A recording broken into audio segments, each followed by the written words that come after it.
Saya akan mengupas beberapa masalah-masalah yang sering dihadapi oleh petani-petani zaman now.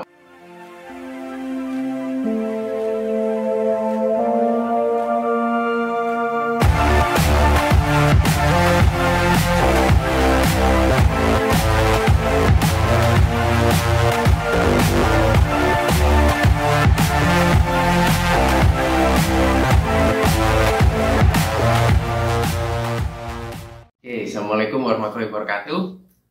Apa kabar Sobat Tani Indonesia? Semoga semua kabarnya baik-baik aja ya. Nah, hari ini, di kesempatan hari ini saya akan mengupas beberapa masalah-masalah yang sering dihadapi oleh petani-petani zaman now atau saat ini ya. Nah, kalau saya sering bertemu dengan petani, biasanya ya, ini curhatan petani itu menyangkut bagaimana sih mengoptimalkan hasil pertanian di saat langka dan mahalnya pupuk kimia. Gitu ya. Kemudian yang kedua, biasanya mereka itu bingung dengan keadaan saat ini karena merajalelanya berbagai hama dan penyakit. Ya. Dan yang ketiga, yang dihadapi sama petani ini tidak stabilnya harga hasil panen, kadang bisa murah, kadang bisa mahal, ya, membuat mereka itu jadi rugi banyak ya dalam sektor pertanian. Nah, saya akan menjawab pertanyaan-pertanyaan yang pertama ya.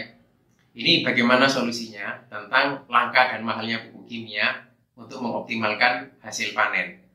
Nah, saya akan cerita dulu kepada petani. Begini ya, saya pernah ngobrol dengan petani itu, terutama petani yang sudah senior ini, yang sudah usianya mungkin sudah 50 atau 60 tahun ke atas gitu ya. Mereka sering cerita kepada saya, Pak, itu dulu Pak ya, waktu saya masih kecil, lahan 1 peta itu cuma butuh 25 kg pupuk, itu sudah bagus Pak.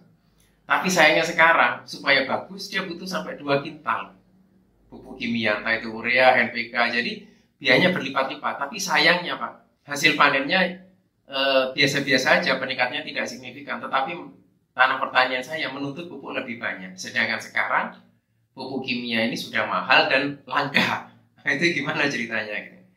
Nah, saya cerita kepada para petani semua, kenapa kok bisa terjadi seperti itu, menuntut pupuk kimia semakin banyak. Yang pertama, sebenarnya ya, karena pertanian dulu kenapa nggak butuh pupuk banyak, karena memang salah satunya secara alami di tanah itu sebenarnya ada namanya bakteri yang bisa menghasilkan pupuk secara alami. Ya, karena di tanah dulu itu tanah itu masih bagus. Tanah bagus atau masih subur itu apa indikasinya, apa ciri-cirinya? Yaitu jumlah bakteri penyubur tanah itu jumlahnya sangat banyak. Nah ya, kemudian akhirnya karena bakteri itu sangat banyak, yang pertama, terutama ada bakteri yang bisa mengikat nitrogen atau bisa menyuplai urea alami ke dalam tanah. Jadi misalnya ada bakteri itu di 70% dari udara ini kan adalah nitrogen. Jadi ada bakteri yang bisa menyuplai nitrogen ke dalam tanah. Artinya dia bisa menyuplai urea. Nah, otomatis itu akan mengurangi penggunaan urea di tanah pertanian. Kemudian ada yang unsur P itu, ada bakteri yang bisa mengurai. Jadi di tanah itu sebenarnya P itu kan unsur makro. Ya, karena di situ tapi tanaman tidak bisa menyerap kalau tidak ada bakteri yang mengurai. Nah, itu baru bisa dimakan oleh akar tanaman. Jadi, bakteri ini fungsinya di tanah itu sebagai pemasak pupuk kalau di tanah.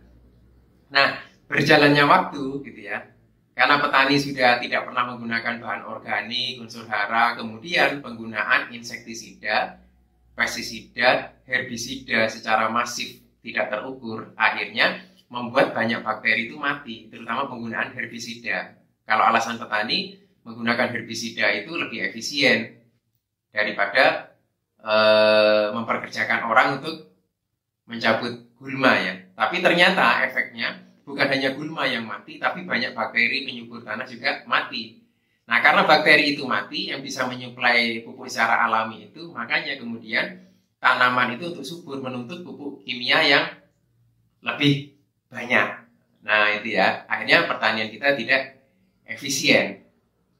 Nah, kemudian sekarang ya akhirnya dikembangkanlah teknologi-teknologi namanya isolasi bakteri. Jadi bakteri-bakteri yang dibutuhkan oleh tanah untuk menyuburkan tanah akhirnya dikembangbiakkan.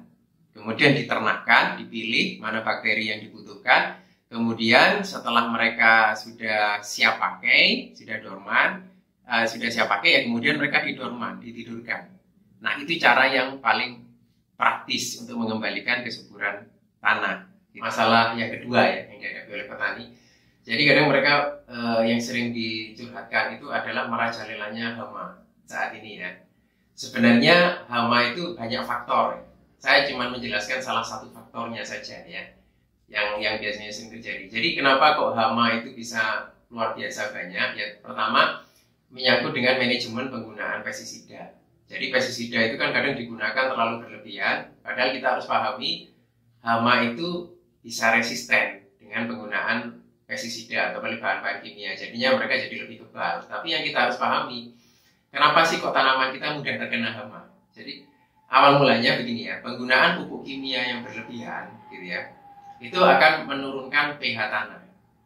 Nah, begitu pH tanah itu turun, maka tanaman itu tidak sehat, tidak tumbuh subur. Kenapa? Seperti orang kena asam lambung, jadi dikasih pupuk apapun dia tidak bisa menyerap semuanya. Nah, akhirnya pH yang terlalu rendah itu akhirnya menyebabkan tanaman kekurangan gizi. Ya, jadi seperti manusia, kalau kekurangan gizi itu akan mudah terserang penyakit.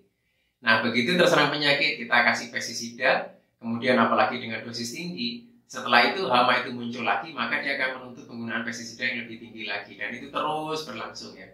Nah, salah satu solusinya adalah kita harus berusaha untuk menetralkan pH supaya tanaman itu bisa tumbuh normal, kemudian gunakan bakteri-bakteri penyubur tanah. Tujuannya apa? Supaya bisa memasak pupuk ya, kemudian akar tanaman berkembang lebih bagus, kemudian tanaman lebih sehat. Nah, ketika tanaman itu bisa berkembang lebih sehat, maka dia akan lebih tahan penyakit, meminimalisir penggunaan pestisida. Gitu ya. Jadi, kenapa saya hubungkan dengan bakteri? Karena bakteri itu akan menyuburkan tanah, kemudian mengurai pupuk-pupuk yang kita berikan kepada tanaman. Jadi akhirnya itu bisa terserap secara optimal, ya, dan mengurai residu-residu yang membuat tanah itu menjadi asam, menjadi rusak, gitu ya, dan mengurangi penggunaan pupuk kimia. Jadi tanah tidak terlalu asam, pH-nya tidak terlalu rendah. Jadi akhirnya tanaman sehat, maka dia akan lebih tahan penyakit, meminimalisir penggunaan pestisida. Gitu ya. Kemudian yang pertanyaan yang ketiga itu tentang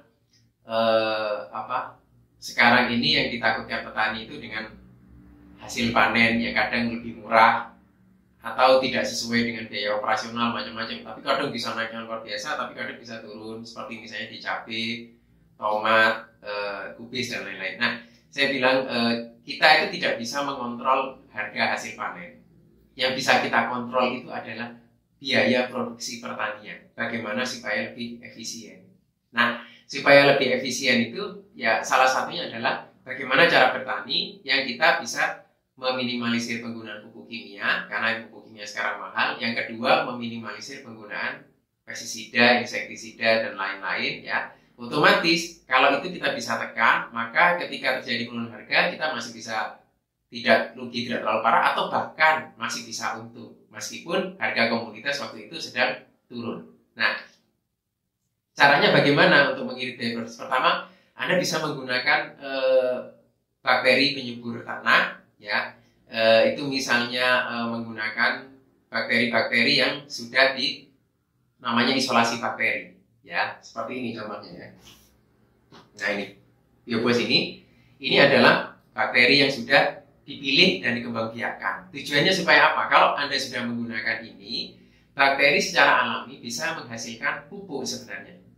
Jadi ini bisa mengurangi pupuk hingga 50%, ya.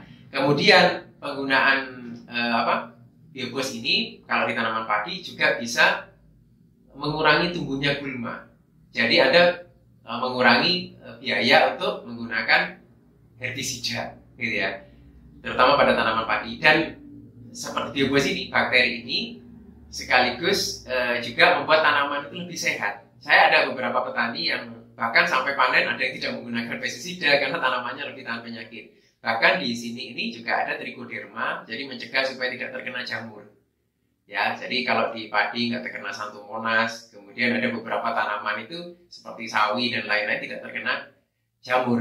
Nah, itu juga mengirit penggunaan fungisida dan lain-lainnya. Artinya menggunakan ini sudah pupuk kimia lebih irit, kemudian tanaman lebih sehat, lebih tahan penyakit, ya. Kemudian panennya akan berlimpah.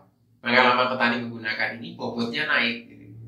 Jadi luar biasanya biaya tanam lebih sedikit, tapi hasilnya berlipat-lipat. Bisa lihat di hutan. Kenapa di hutan itu tanaman itu tidak perlu dipupuk tapi tetap subur, karena di hutan itu tanahnya masih penuh dengan bakteri penyubur tanah. Beda dengan tanah-tanah pertanian kita yang mulai sudah berkurang populasinya. Jadi kita membutuhkan ini untuk menyuburkan tanah, gitu ya. Nah, bakteri ini untuk bekerja optimal ini membutuhkan pH yang netral. Makanya ada beberapa petani, Pak, itu di tetangga saya pakai biobos ini. Wah, itu tanamannya luar biasa, Pak. Kenapa kok di tanah saya kok tidak bekerja, kok biasa-biasa aja? Nah, indikasinya salah satunya karena pH-nya terlalu rendah atau terlalu asam. Nah, itu butuh ada biobos sendiri yang memang khusus untuk menaikkan pH. Nah, begini ya. Di episode berikutnya, ya, kita akan bahas tentang biobos step 1 yang fungsinya adalah menaikkan pH. Karena itu penting sekali. Sekali lagi, karena ketika pH itu terlalu asam, maka akar tanaman tidak bisa berkembang, ya. Kemudian pupuk apapun yang Anda sebar, dia tidak akan bisa diserap oleh tanaman. Dan bakteri sendiri, ketika disebarkan di tanah yang asam, maka bakteri ini akan dorman. Dia akan tidur. Gitu ya. Di botol ini dorman. Ketika campur air, dia bangun. Tapi ketika dia terkena tanah yang terlalu asam, dia akan tidur lagi. Dia tidak bisa bekerja dengan optimal. Ya, makanya untuk episode berikutnya kita akan membahas tentang biobos step 1. Bagaimana caranya meningkatkan pH supaya netral. Dan ketika pH itu sudah netral, bakteri bisa bekerja baik dan luar biasa banyak manfaatnya. Gitu ya. Jadi sampai ketemu di episode berikutnya.